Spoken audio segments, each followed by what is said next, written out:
Buttons properly, but that Thursday ritual of like going through the week, getting through the majority of it, and then being able to say that I get to spend Thursday night talking about stuff that I know I love and I'm super excited about, especially with someone.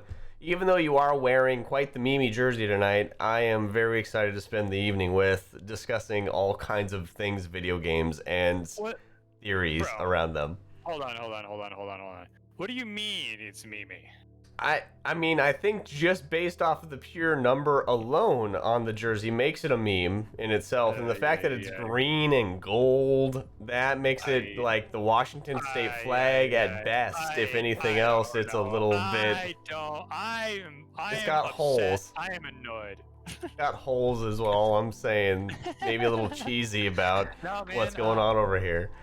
I'm just really excited that the GOAT is still alive, right? I mean, being one of the 4 remaining teams in this, to have a chance to go win the title, win the Super Bowl. What more can you ask for? The Brady Rogers Bowl at Lambeau Field, the frozen tundra. I'm taking the Packers 35-23. No brainer, done deal. See you in Tampa Bay, boy. Do you wish there was at least a drive-in option for this game? Oh, car concert at the Super Bowl? Yeah, NFC Championship. NFC Championship game. Yeah, oh, for sure. Car NFC Championship game at Lambeau. It actually is a good point. Like, why have they not brought cars to the parking lots and erected giant jumbotrons and giant screens and, like, I don't know, it turned into just a giant like tailgate party? So yeah, that's why there's probably a bit of a fear of DUI afterwards, because most football games stop serving alcohol after the third quarter, if I remember correctly, which gives everyone about an hour to sober up, which is about 13 less than they need based off of the consumption of that day if they were tailgating. Hey, now it always closes too soon, you know. It always sneaks up on you at the end of the third quarter. It's just like, oh, better go restock real quick. So always. Well, football's an amazing game. We love it. We're super stoked that the Green Bay Packers are still in contention. But here tonight, we're no longer talking about football. It's time to talk about the real games, the fidget games. And tonight on Theorycrafting, episode number 12. Third episode of January, we're going to be talking about the video games that are going to rock and kick 2021's ass. I guess technically we're not going to just talk about video games. If you'd like, maybe there are some tabletop or physical games that sneak into the list somewhere, but we are going to continue with the theme of kicking ass, and we're going to be talking about games. How does that sound, Kyle? I love it. I like video games a lot, so this sounds like right on my alley. Excellent. So let's say a quick thank you to our sponsors, Shotcall.gg, Avra Media, and Blue Microphones. We appreciate the support, as always. Now let's get on with the show. So, in preparation, we were both asked to prepare by our producer a list of 5 games that we think are going to kick 2021's ass. Oh man, a listicle. Is this our first listicle experience of going through like a structured, organized topic kind of idea more than we normally do, which is rambling around ideas? Which I think this is definitely our first attempt of 2021 at that very thing. I think you are correct. Sweet. I imagine there to be lots of weaving and wandering around in this journey of structure that we have established here. Yes. So for everyone at home, we're going to be starting at the bottom of the list. So 5 through 1, with 1 being the game we think is most going to kick 2021's ass. 5 being sort of the runner-up, if you will. 5, 4, 3, 2, 1. And I don't know, Kyle, you want to go first? You want me to go first? I'm happy to go first because I think we'll both like this one, and we haven't really prepared that if we have an overlap. I think we're going to have to really ad-lib it if we do at that point, so we'll see how good we are in our feed. But first out of the chute for me is a game that's actually coming out in a little less than a month in February. It's called King of Seas. which I know will King of pique Seas. your interest already because of how much we sail the seas together. But King of Seas is a procedurally generated world that you sail around in as this ship. Instead of like an independent member of the crew, you sail around as a ship. And it's a bit more of a story-driven experience to go become the king of the seas. And it's got a leveling system to it, and it seems like it's got a like quite detailed yet arcadey feel to it. And I really think that there's some potential here. The elements of this game really have got me excited about what we may have had a void left from Sea of Thieves, where there was that desire to have a bit of a deeper game that allowed for diving beyond the PvP experience of a pirate and going into exploring that treasure hunting and that lore side that is kind of glossed over by so many in Sea of Thieves because of what that game becomes. But having a game that allows you to go and be a pirate in a bit of a controlled manner, I think offers that to where so many people were left hanging, having to go and take that PvP side of things away from Sea of Thieves and never get that PvE satisfaction. And coming from someone who has a lot of PvE experience from World of Warcraft, that PvE side is just more relaxing and more enjoyable during certain moments. And I think this will be a great addition to Sea of Thieves for those that do like Sea of Thieves, but maybe the potential for a bit of a slower paced game when you're looking to fill those moments of less try-hardy and going out and really sailing the aggressive seas. Yeah. So are you the boat? Are you one with the boat? It seems like you are one with the boat at this point, and there seems to be a lot more customization as well, because when you're looking at a balanced PvP experience like you see with Sea of Thieves, this game seems to offer a bit more of that arcade feel, that you can just go and be this overpowered thing that is just wrecking or wreaking havoc on the seas in a way that would be just unfair to anyone who jumps into Sea of Thieves for the first time.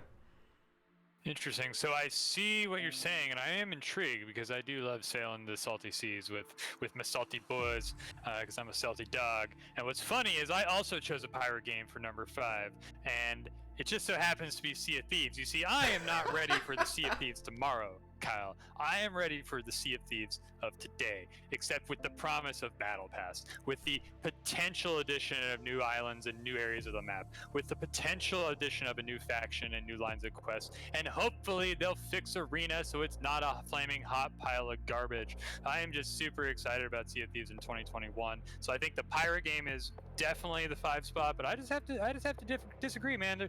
I don't want to be the boat. I want to be Captain Jack Sparrow. You know, there's a certain amount of being the boat that does feel disconnected from this whole thing. And my brother and I were discussing earlier that there's a game called Pirates, I believe is what it was. I have to dig my disc up, but it was for the Xbox, like the OG original Bill Gates handed it out Xbox. And it was so good. It was all single player. You'd run around on islands and collect a bunch of loot, level up your gear, go through encounters. It wasn't as like polished or as fluid as you expect from a Sea of Thieves nowadays, but this was a game that's almost 20 years old, if not already 20 years old. But you got to upgrade a lot. You got to do a little bit more of the extravagance that I feel like is missing from Sea of Thieves. So being able to tickle that fancy at the same time, if you are a true pirate at heart or a salty dog like yourself, I think that does allow you to explore a little bit more of that side of things than we get nowadays. There's not many games that really allow you to be a pirate. I mean, Ubisoft is making a pirate game that's going to be so intense that if you fall off, you die forever and you have to go like kill yourself is what it feels like. Like, that's how real this game is going to be in comparison. Like, oh yeah, I fell off the ship. I guess I gotta go drown myself in the bathtub now. So I really think that this is going to be a sweet spot for that solo pirate or pirateer that wants to go out and learn some strategy, even look at it from a top-down level and understand what they're doing on a ship. Yeah, I love it. I love it. I don't know if I agree. I think I do agree that it is a pirate's life for me. I'm just going to have to be Captain Jack Sparrow.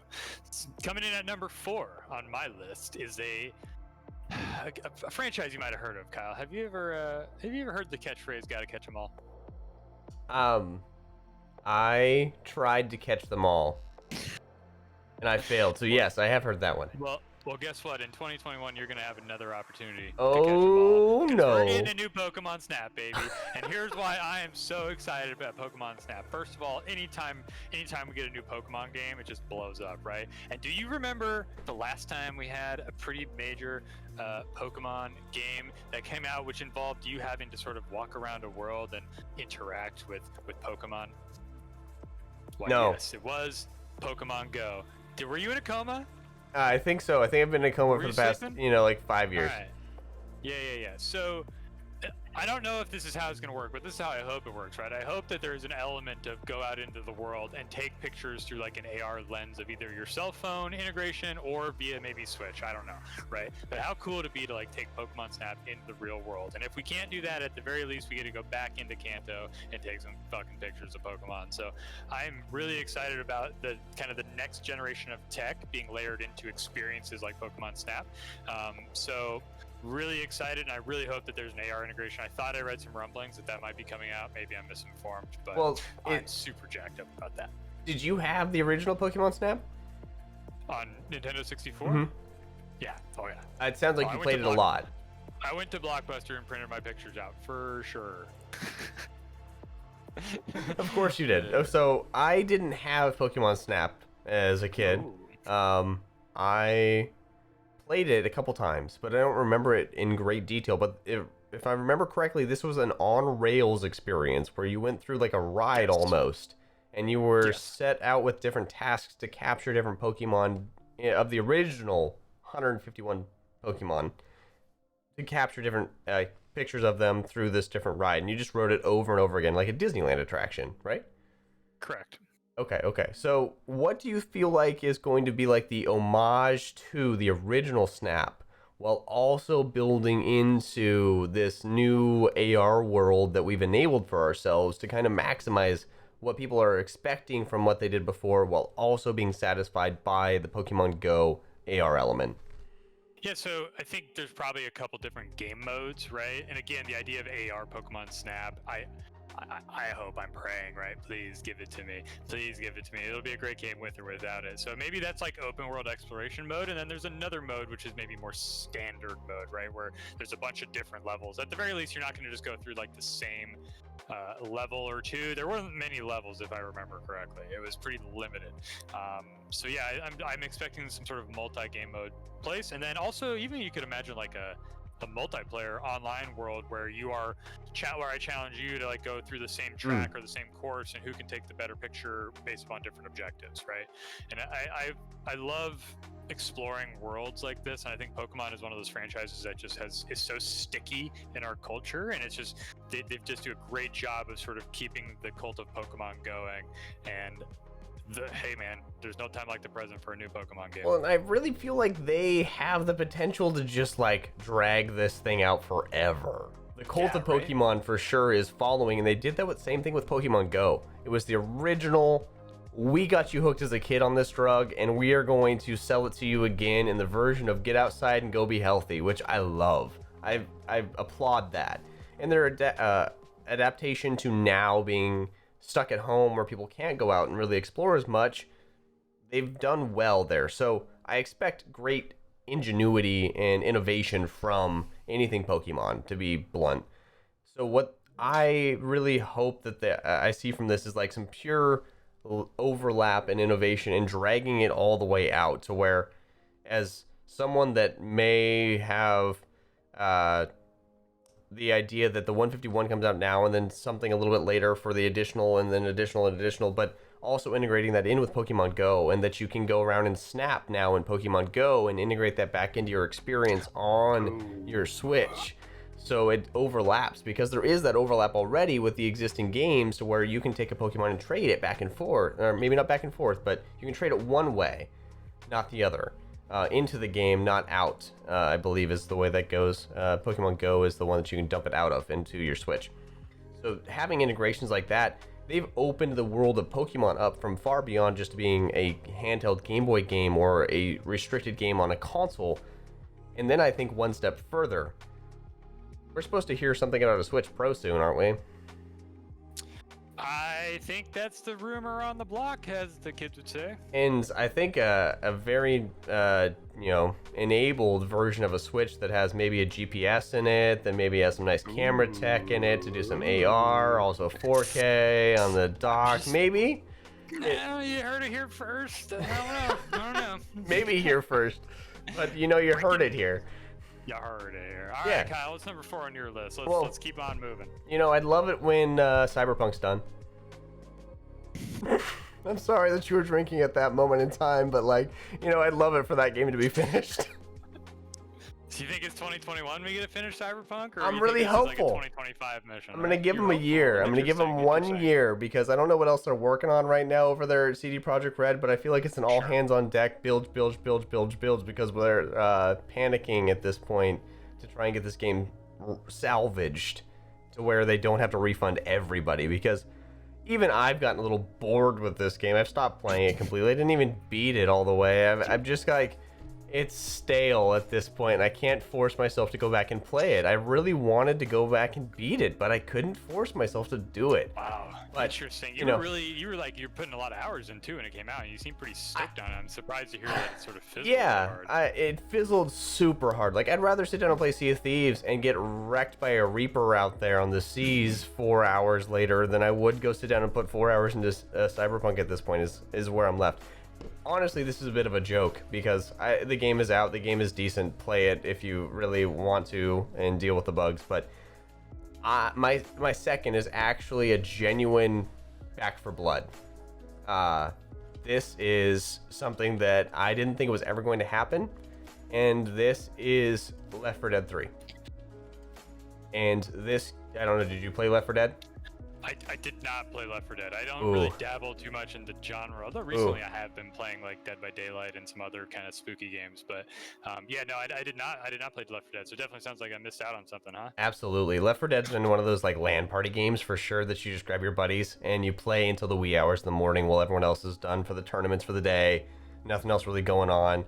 But there's so much to this game that satisfies that I want to do it right. I want to do it better. I want to progress and keep improving all the way through my next playthrough.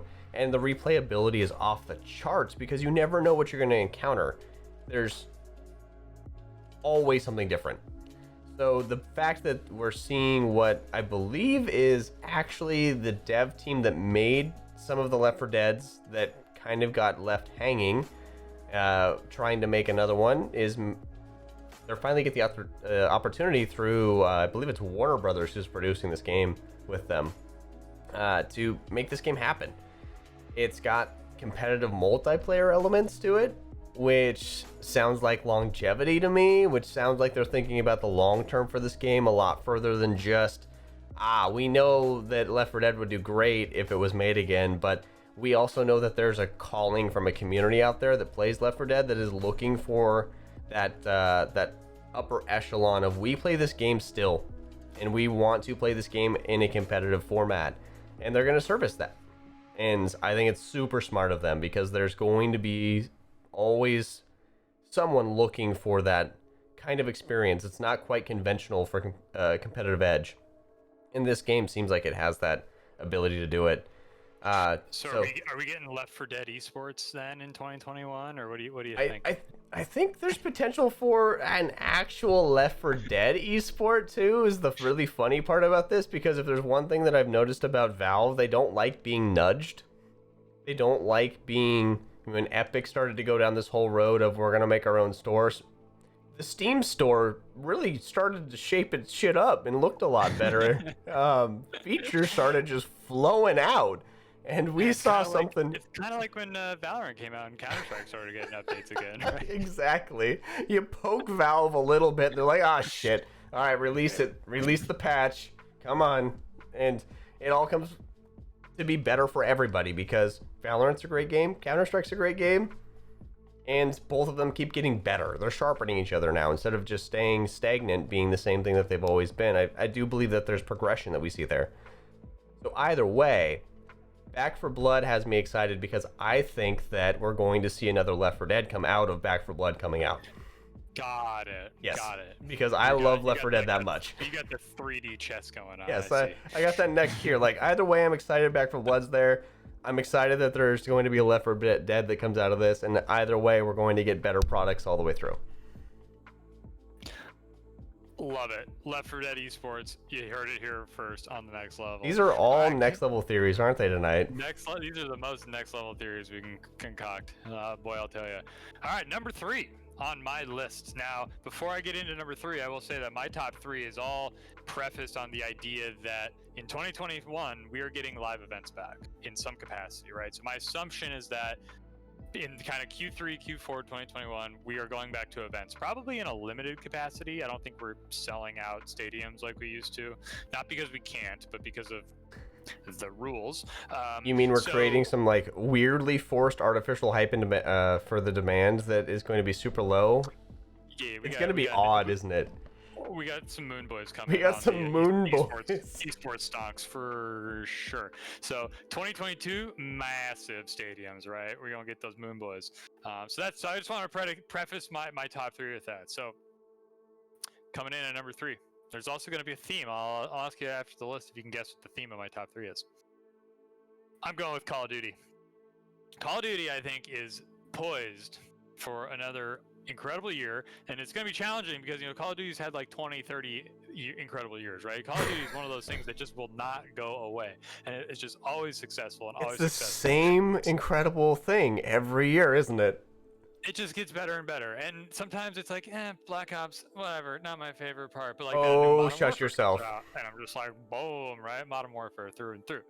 But what I'm really excited about Call of Duty in particular is the Call of Duty League. I think that 2021 is the year potentially where we understand that Call of Duty was always going to be a successful city-based franchise model because of the popularity of the game, whereas Overwatch was always destined to fail because of the opposite reason. So I think this year is where we see kind of Overwatch start to sort of dip away, and we see Call of Duty sort of rise above, if you will. Are you saying that Activision Blizzard may have doubled down on the Call of Duty League and went all chips in on that side of things because they saw a sinking ship on one of the other side of that? I'm not saying that. You said that. But what I am saying is that I'm excited by what I'm hearing going on, right? The rumblings in the jungle. I just am not convinced Overwatch it's got the legs, right? So I think that this is the year we see that. Well, to rag on Overwatch just for a second longer, because I do believe it's very worthy of all the ragging that it can absorb. I heard Overwatch 2 is delayed even further than what it was supposed to be. I did not hear that. This is some like Reddit post, I have no idea who uploaded this shit kind of talk, but like, it wouldn't surprise me. How many games, like percentage-wise, do you think that were supposed to come out in 2021 are going to be pushed back? Because of 2020 and COVID? Yeah. Or just in general? I mean, yes, in both of those things. The games that would be pushed back just because they need to be pushed back because they're not done, a la Cyberpunk. You know what's interesting is, like, I don't know, I would love to actually talk to some people that are actually work in development, because I almost think that maybe games are being developed quicker, like, because with more work from home time and less like wasted time in the office, I wonder how that productivity sort of equation is actually shook out inside of a studio. I imagine that some do better than others. If you have that more work from home mentality already and a little bit more fluid of an office structure, that I bet that it can work. But if you're looking from a more structured development team that's been around for 20 plus years, like you're talking about at Activision and all the subsidiaries that make the Call of Duty franchises, you're looking at a very established, regimented, you release a game every other, if not every 3 years, period. Go, go, go, go, go. And they've got that down. So how has 2020 disrupted that structure and that workflow? I imagine it has a lot. But I also think that you're absolutely right that there is just more clout in a Call of Duty than there is in an Overwatch. And I firmly believe this concept to the deepest part of me. You cannot force an esport. No, you absolutely cannot. Even if you build the best statistically designed game for competition, for balanced play, for fan engagement and player appeasement, you cannot force that to be an esport. You have to let your community decide if that is going to be an esport or not. And Overwatch was forced from day one to be an esport. And Call of Duty never had that future set in front of it, and it naturally grew. And this is a much hardier franchise than Overwatch will ever be, in my opinion, at this point, because I think it's been almost bonsaied by Blizzard because they've hampered its future so much and decided where it was supposed to go instead of letting it grow naturally. Yeah, and I think ultimately Blizzard is not going to let the Overwatch League fail outright. They're too big of a company, and that would be too big of a black mark on their name, right? So they're gonna invest to make it work. I just think that the fact that they did double down and that Call of Duty very clearly, by the numbers and just by a lot of metrics and indicators, are that people are happy with what's going on in that league, whereas people are just not really happy on the other side. So this we'll see. 2021 will provide some clarity on this topic, as it always will, but I just can't see Blizzard letting it fail entirely, right? It just and maybe Overwatch 2 saved the day. But to answer your original question, how many games do I think got delayed? Probably more than you would think, even though I'd like to think that development times or efficiencies have come out of the 2020 cycle, just with COVID and all that. So I'm just like TV and content from Netflix or movies, like a lot of stuff is getting pushed back, and even down to the point of TC Helicons Go XLRs are still out of stock, as they've been out of stock for 9 months. It's not like some of us are not waiting for those. So would love to get my hands on that one of these days, anytime soon, but maybe sometime in 2021. I'm going to take us on a crazy side tangent here of expanding that thought for a second, because I love this. Let's get back to number. And then we're back to the list. But the idea that content is being spread out over an extended period, because 2020 may have forced a lot of industries to go a little bit leaner than they were before, which I think is proof in our economic impact that we can see in so many different ways. But you look at stretching that content out. If your runway's longer at a company and you don't have to rely on releasing that thing as soon as you needed to before, and you can start to stretch it out a little bit further. I think we're seeing that with movies and TV shows, especially because they weren't able to produce for a certain amount of time. So they have to look at where are our dips and our peaks of content hours that are available for people to consume. Games are in the same boat.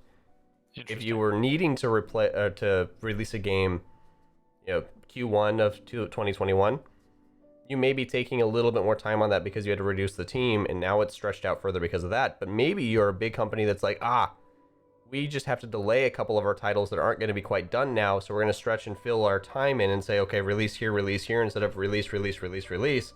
They're now saying that we have half the content available, and we're just going to stretch that out into later years. And I'm wondering where that balance is going to come in with some of these larger companies versus some of these smaller companies, because I believe what you said earlier about working from home, reducing the time in the office, the wasted time and all that stuff. These smaller studios, these smaller companies are going to be benefiting from that a lot more than these larger companies are. And we're going to see that wave of content ripple into probably delaying majority of these games that we end up talking about at some point here in some way, shape, or form, if not for, this year into 2022, very likely. Yeah, very likely. And you have to kind of wonder with the boom and success of a game like Among Us with a really tiny studio.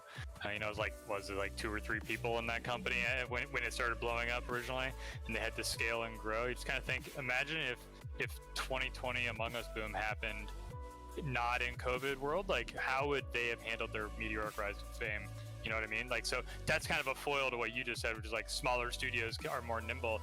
I that's a great case study, right? You have a really tiny studio that was able to succeed and thrive when their game just overnight blew up because a couple streamers just thought it was funny to start playing it. Next thing you know, it's the #1 game on Twitch. And it's just what? We're all watching this content now? This is what we're doing? Okay, sure, cool. Yep. It's fun, I guess, right? But that's what we're doing. Yep. Some of the craziest games at the craziest times. Number three. Would you like to start this one off, or do you want me to? I already did. I said Call of Duty, so you're up. Oh, you did 3? Okay, that's where we are. Holy smokes, it's been so long. We talked about so much. Okay, my 3 includes one of the most hot, on fire actors of the day being portrayed in this game. Keanu Reeves? No. Cyberpunk? No. This is not 2002. You already said Cyberpunk. What? I did. Okay. This is Giancarlo Esposito in Far Cry 6. Oh. This guy is on fire right now. His portrayal in Mandalorian is just magic. I loved that character in that show so much, and everything that he's portrayed that I've ever seen him in, I'm attached to. He's usually a pretty sinister character in everything that he's in. I mean, going all the way back to Breaking Bad, when he portrayed Gustavo Fring with the Las Pollos, Las Cremos chicken shops or whatever it was in that show. He's a quality guy, like all the way through. But Far Cry 6 having him on the cover right now after he's been on the like pinnacle of all TV series ever streamed, period. I think that Far Cry 6 is going to be like a banger no matter which way you slice it, just because this guy's a character in it. But on top of that, have you played Far Cry? Any other Far Cry games before this?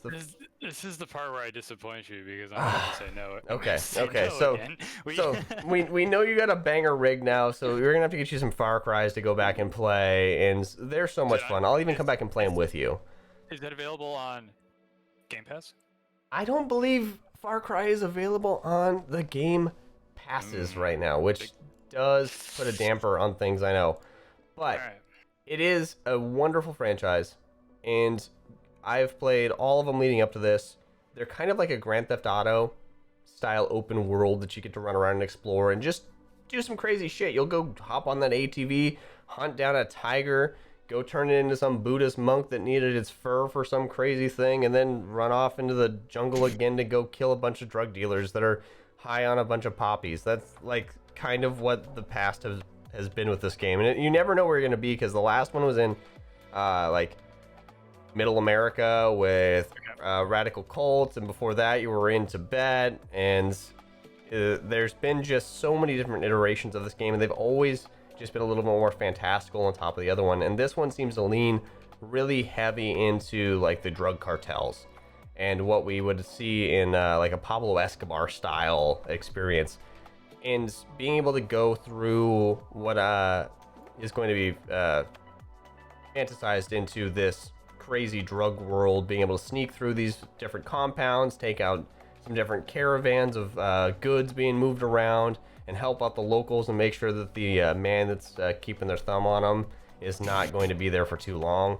I love that kind of game. It just has so many things that check so many boxes for me, and it keeps me coming back, and I'll probably end up putting a couple 100 hours in a game like this just because it has that depth of like a Red Dead Redemption, of being able to go do a lot of side quests while also keeping up with the main missions as you progress along, and continuing to progress in difficulty and satisfaction as you collect new guns and new equipment to take out your foes with, and usually a vehicle or two along the way.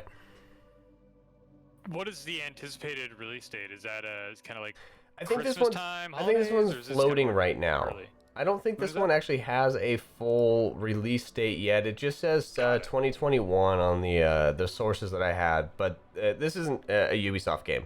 This is one of their deep core franchises that when they produce, people go crazy for. Yeah, so I wonder if this is a candidate for 2022 pushback. I believe it could be. It depends on how far along they were, and this always begs the question. With Cyberpunk, I feel like marketing developed a game, and with most studios, I hope that developers develop a game that marketing can push. And it depends on where you put it in the cycle, and the hype train for Cyberpunk was so early, it felt, that I think that there was a lot of things that they could have said, oh no, we don't need to do, if they hadn't touted them as features that people were so excited about in the game. It could have still been decent. But when you're looking at something like a Far Cry that's on iteration 6, Ubisoft's not really fucking around with this. They've kind of got that Call of Duty copy-paste mentality down. Not to say that games are that easy to make, but that mentality of, we know when is the right time to start marketing this product. They're not held to that super tight schedule, but I would expect this to be more of a holiday game if it was done right. Now, to say, did COVID affect that? Maybe. And, you know, to be honest, 2021 rolls around when a game is supposed to launch. If they say, hey, we had a rough year developing this game, this year was not the best for our process, we either need to delay this or we are going to release it and get your feedback and fix it as fast as possible. I feel like either of those options they're both viable for appeasing the community and being honest with them to let them know what is going on. Yeah, I think if Cyberpunk has taught us anything, it's that I think we as a community are willing to accept a level of delays and pushbacks, whatever, assuming there is transparency in the communication. And I guess if you make us wait long enough, the thing that comes out the backside better work pretty damn well. So I think it's pretty, another example of if Ubisoft, as long as they're coming out in front and being clear and transparent, like what's going on, why, and it sounds like they're kind of doing that as well, like slow walking the actual release date, right? There's not a committed date. They're kind of leaving some wiggle room. I don't know. I love it. I'll definitely scope it out. It sounds like fun.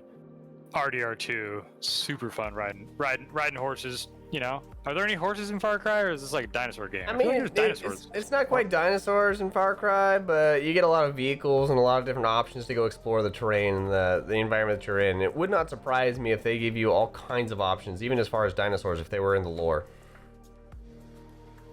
Radical. All right, let's move into the top 2. We got 2 games left. Two games left? 2 games left. You want to go first? You want me to go first? Number two. Number 2. I got number 2. I got this. I'll start us off here. New World. The game that Amazon wished they actually released first.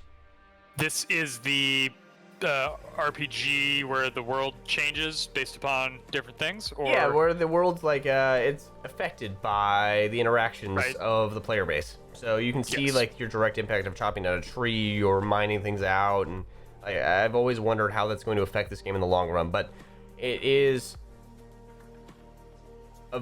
filling a void where I believe a lot of WoW players and those hardcore old school RPGs, and I say old school, but I'm talking the EverQuest days, the Guild Wars days, the people that have played these games to death and have put hundreds and hundreds, if not tens of thousands of hours into these games and are looking for something new right now.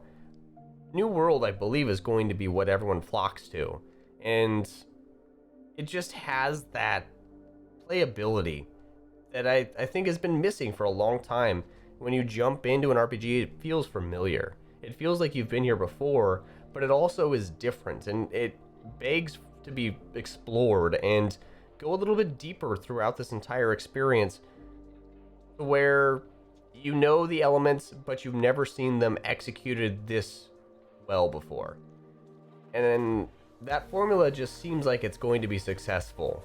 It has all the right pieces, and it has the right community behind it that is really going to latch onto this game in a way that I don't think we've seen for a long time. And we could be seeing like those 14 million subscriber days of WoW go through the stratosphere based off of where gaming is today. And I'm really excited to see what the numbers that they draw down from this, because it is accessible yet satisfies that deeper RPG nerd inside of me. Yeah, I'm really excited for this game, and I know that you and I will be playing it, I'm sure, whenever it comes out, we get our hands on that. I'm super pumped about this idea of your actions affecting the world, and then the decisions you make after that, like it has those ripple effects, right? And certain levels you can only access when certain things happen, and other times they're blocked because the land changed in a different way. So love the mechanics, love the dynamic. I'm gonna have to disagree with you though a little bit here on this idea that we're gonna see WoW levels of subscription. I think that the reason why WoW is the institution that it was, and we saw those levels of just passion, is because it was built on top of the Warcraft universe. We had an existing fan base to pull into the fantasy, whereas New World is kind of starting from fresh, right? There's no sort of existing 7 different game titles in Sylvanas and Illidan. Like there's none of that, right? So I think that the challenge is going to be to really craft a world that players want to become a part of. And so while I don't think New World does that, I do think that we will see an MMO very soon crack the WoW level of subscriptions, and that is the one that Riot is developing for the League of Legends universe. I think you're on crack if you think this is coming out in 2025. It's not coming out in 2021, but it's got to be coming. Come on, Boppa Riot. Come on, baby. Man. Take me to Runeterra. So they're 10 years into this League of Legends process over there at Riot. And how old was Blizzard when they dove into WoW?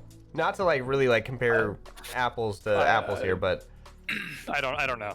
Like, I'm trying to think of that. Like they were at least Frozen Throne, Warcraft 3 deep, which was a StarCraft, a couple Diablos, and we had Diablo 1, and we had probably other games that we're forgetting. And to say that Riot isn't capable is wrong. I think they're fully capable of this. They're a studio that has the funding, for fuck's sake. I mean, you've paid them enough to fund at least one area of this goddamn... I mean, maybe I'm talking about myself. Yeah, you want to talk maybe over 5 here, right? areas for this next game that they're making. But I really think that this is so far out that it almost deserves being disqualified from this list. But I'm going to let it slide. Well, no. So I'm not suggesting it's on this list. What I'm telling you is that the MMO that was going to like become peak WoW subscription side is going to be this one. But it might take 10 years for it to come out. I don't know, but just because of the built-in history of the League of Legends and the passion of the fan base, like it's the same concept, right? This is why I think New World will not attain those levels of subscription. Are you going to actually be able to kill Baron Nashor in this game? Or is he just going to be too big of a boss that you're not going to be able to take him down? Maybe he's a special NPC or something. I don't know. Maybe you don't even fight him, right? That's one of the things that I have to like suspend my disbelief for a second. Sure. And really like put myself into this universe and say like, this is going to be so cool just no matter whatever way it's sliced, because going to Piltover is going to be fucking amazing. It's going to be amazing. Kazakhstan's got nothing on this shit. I'm not gonna go that far yet, but like the idea that like you have to say like, oh, it's not going to affect League of Legends. That's the part that I'm worried about, is that there is something that is established and very productive that it could affect. And Runeterra, Legends of Runeterra does not do that. The Wild Rift is going to throw some things in our heads and say like, yeah, it's different, deal with it. But going into a full-on MMO RPG, you're gonna start getting into that like, what's canon? Yeah, and here's the deal. I'm convinced that people that play WoW and enjoy playing WoW, those types of gamers there's gonna be enough that's naturally gonna attract them into the Runeterra MMO, right? Yeah. And once they get in, they're gonna be hooked, right? So I think it's a lot of new people coming in, not necessarily.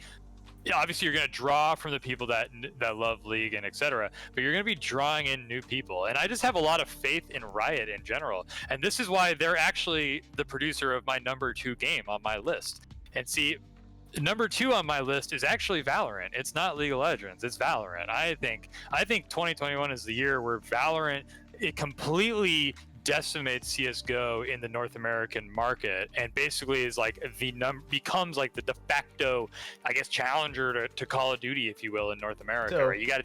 I don't think you can put them over them right now, but I think that like this is the year. Yeah. Well, yeah. So, okay.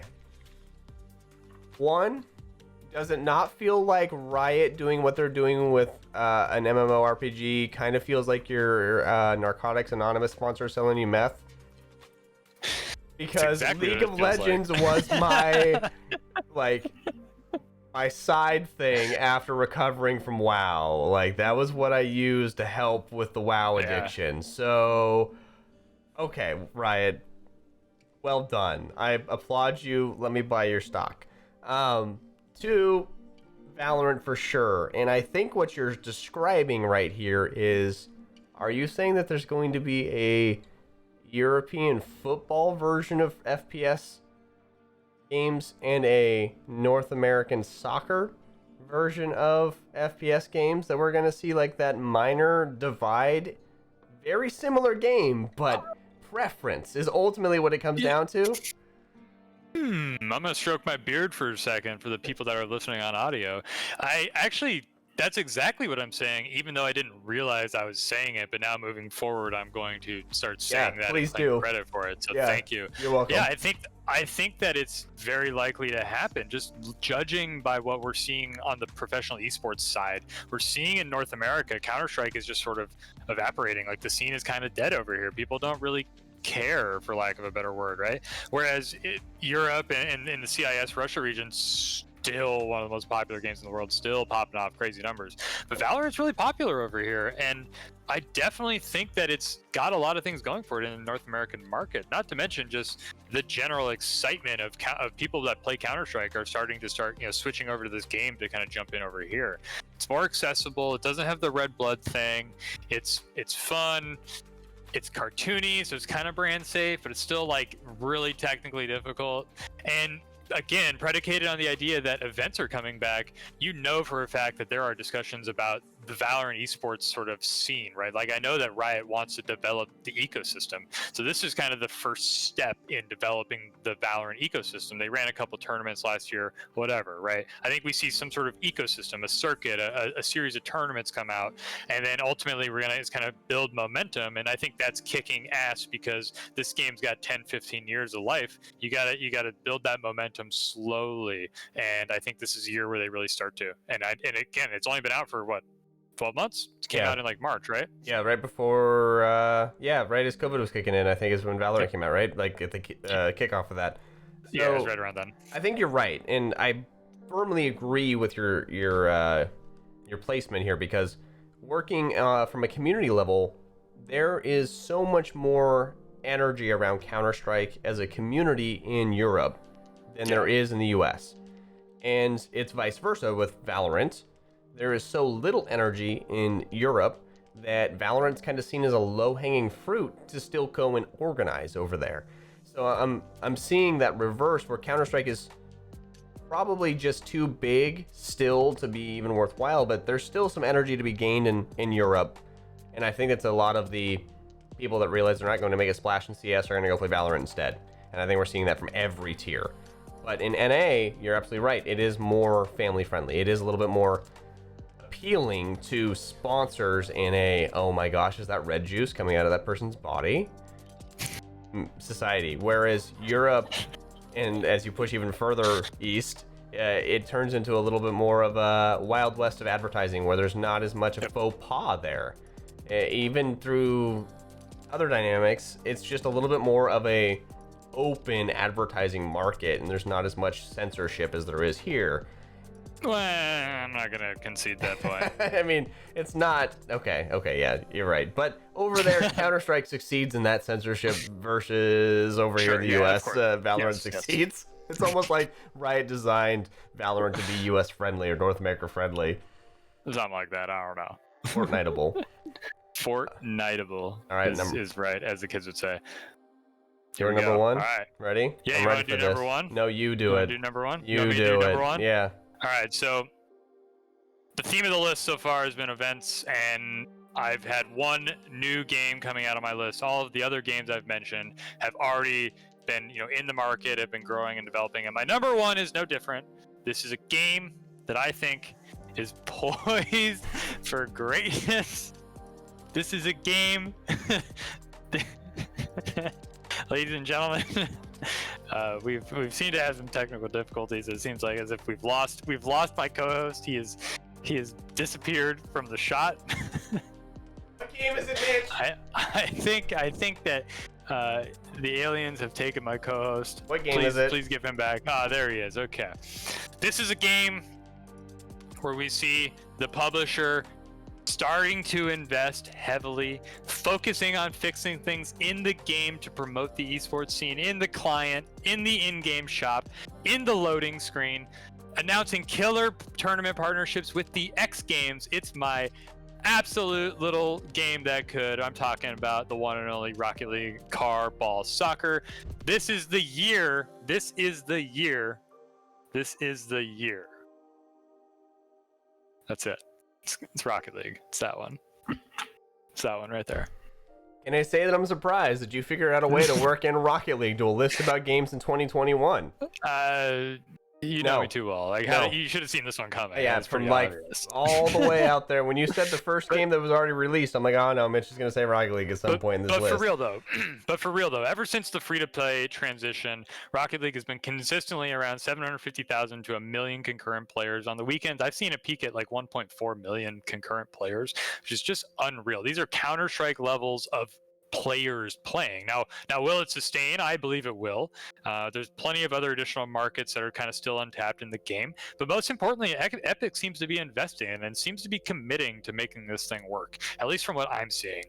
And if you look at what they're doing with Fortnite, sure, they're still trying to inject a bunch of cash over there, yada yada yada. I just think Rocket League took the right steps. They took the baby steps. They built up their scene the right way, and now the capital infusion and the focus is going to help kind of take it to the moon. So I'm really bullish on Rocket League, and I think that this is the year that really you see kind of that hockey stick. You know, I think they deserve it finally. It's Rocket League's year to make it or break it. And if they get to move up into the ranks of one of those hallowed esports this year, then more power to them. They've worked hard to get here, and the community collectively has been grinding to get here. And it's one of those FGC success stories. If you really boil it back, it's that kind of a community that scrapped together and really brought this product to the upper echelon of being desirable to someone that already owns the most desirable game out there, supposedly. And that faith in this game also from the developer, from the publisher, that's incredible. It is being given a treatment that I think could throw this thing far beyond anything we ever thought Rocket League could be. So more power to it. I'm really happy that it gets to be something to go and compete with a Counter-Strike even. That's crazy to think of, that a Rocket League could go and be on that same echelon of an AT or esport. Yeah, and I'm not saying that I don't think Rocket League, you know, the player base is there. The esports successes, I would not stack it up to Counter-Strike yet, right? We got a little ways to go. But I do think that this is the year where I've always been convinced Rocket League is an S tier sort of esport. It's a tier 1 esport. And it's just always just kind of struggled. And I think this is a year where it's finally saying, yeah, you know, Rocket League it's an A tier esport. It's a tier 1 esport. And we're happy about that, and we're proud about that. Now, granted, the lack of events, again, like I'm gonna say that I'm not going all in on this is make or break. I think next year is probably make or break, because next year is when we get to see the full LAN, full circuit, full schedule. So again, slow your roll. They're still going to be on the 2022 tier list. Don't worry. This is not the last time I'm talking about Rocket League going to the moon, but I do think that I'm running out of years for this prediction to come true. I think you are, and it's got to happen sooner or later, is the way that it feels to me. All right, Kyle. I've shown you mine, so let's see yours. What is it? You're talking about seeing 1 million concurrent players online. I'm gonna tell you a game that came out back in 2006. I think is when it came out. That had 1 million concurrent players online back when online was in its infancy. I'm talking about the Halo franchise, and this is one of the proudest things that I ever saw 343 do, in Microsoft supporting the decision to delay this game and not be a launch title for the Xbox as it rolled on out this past holiday season. Gives me faith that this game is going to be the Halo game of all Halo games, and even make people like me or CE faithfuls be stoked about a Halo game, because it's going to bring some real revolutionary ideas to the game that we've been longing for a long time. Kind of like that same idea of the member berries from WoW being fulfilled by a new world. I really think that Halo Infinite has the potential to be that game that has so much nostalgia to it, has an in-depth world that we've never experienced from a Halo game before, but we've always been longing for, from that first mission where you get to go drive the Warthog around on Combat Evolved and you crash onto the ring. Those moments have been building up for the better part of 2 decades. And what Microsoft and 343 have done with the treatment to Halo over the years and preserving that game and continuing to keep it fresh and relevant, they've been building towards Halo Infinite for a long time. And where Halo 5's esports scene left off, with Halo Infinite being something that could be well polished, designed from the ground up, yet not forced at the same time, I think it has all the right pieces, and the formula is looking like this is going to be the time for Halo, who is a granddaddy in this whole world of esports and big games, to solidify their place in history as far as an esport and as far as a contender for one of those best games ever made. Because I feel like it's there. It's a good game and it's great, but I feel like it's still hanging on that fringe of it's not quite a Zelda yet. It's not quite a Metal Gear Solid. It was kind of missing that next step of defining a genre even further to say like, yeah, we did it once, but we did it twice. So, mic drop. And I think Halo Infinite does that. I love Halo. It's just good nostalgia. I don't love Halo as much as you love Halo because I know that it's kind of your Rocket League, so to speak, right? Yeah. Like in a lot of ways, in just the paths we've taken. So I do look fondly on Halo, and I look forward to the days when it returns to its prominence and glory and all that we know it can be. And I really hope that with this new game coming out, that the esports scene is allowed to grow and thrive again. Like, because again, a lot of my thinking and focus is about esports, just given how we work, where we work in the space and what we do. But Halo esports are fun to watch, and there's some hype, and people get amped up, and it's always kind of an interesting to watch from afar what's going on there. So I hope that maybe this is another like step in sort of bringing Halo esports back into the fold and kind of getting things going. You're smirking over there. I don't know why you're smirking. I'm just so happy to think that there's a Halo coming out still, man. I'm just so happy. Gets me excited. It gets me going. I love it. Yeah. So, do we have a release date on that one? Do we know? Nah, they kind of left it hanging. Potentially later this year, sometime around the fall holiday. Again, is what I would expect Microsoft to just say, like, you know what? Yeah. So you missed one window. Take the next holiday window, and you're going to be the thing that sells Xboxes in year 2. Yeah, I was gonna say. So when they come out and say it's delayed until 2022, how are you gonna feel about that? I am still going to be waiting because I'd rather that game be perfect. It's a franchise that has the fan base to it. There's no need to rush it. This game needs to be perfect. The only thing that sucks is that it hurts the esports scene. Every single day that this game is delayed, the esports scene for this game continues to die, or for this franchise continues to die. And I feel like it's left the esports department of 343 and those that support Halo esports in an awkward spot because there's not a lot that can be rationalized from a developer's perspective that says, oh yeah, we have this game we know is coming out, everybody knows it's coming out, we're going to dump a ton of money into supporting this. It just seems like something that's not even a leader at the end of such a big loss.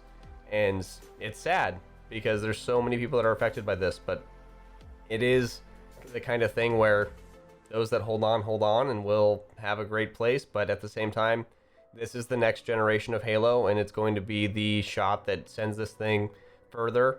And it's time for some new blood to come into this game and really revitalize this scene. So I think some of the things that we know and hold dear to our heart kind of have to die off. And this is going to be every day that passes kind of ensures that that does die off. And we'll see where that leaves us. But either way, I think there's going to be a scene and a fan base that old and young will enjoy Halo because it just has that place already. Well, we've seen how successful the Melee community has been with preventing Nintendo from killing it, so hopefully the Halo community can hold on as well. I hope so. That sounds like a good end to the show to me. It What does, do you think, it does. huh? I think we made it. We talked about 10 different games-ish. We talked, some of them are coming out in 2021. Some of them are coming out already out and just getting better as we go. So games that are kicking 2021's ass. This has been a great show. So to all of you that joined us on this experience, thank you very much. We appreciate you being here. For those of you that are listening, make sure you subscribe to this wonderful thing that we call Theorycrafting, where Mitch and I get together every Thursday night at 6 Pacific, and we talk about all things gaming and theorycraft, where the industry is going to be going. I'd like to thank our sponsors again, shotcall.gg, AverMedia, and Blue Microphones for the continued support of this show. And we will catch you all next week, where we discuss a little bit more about kicking 2021's ass. Catch you then. Go Pack, go, baby!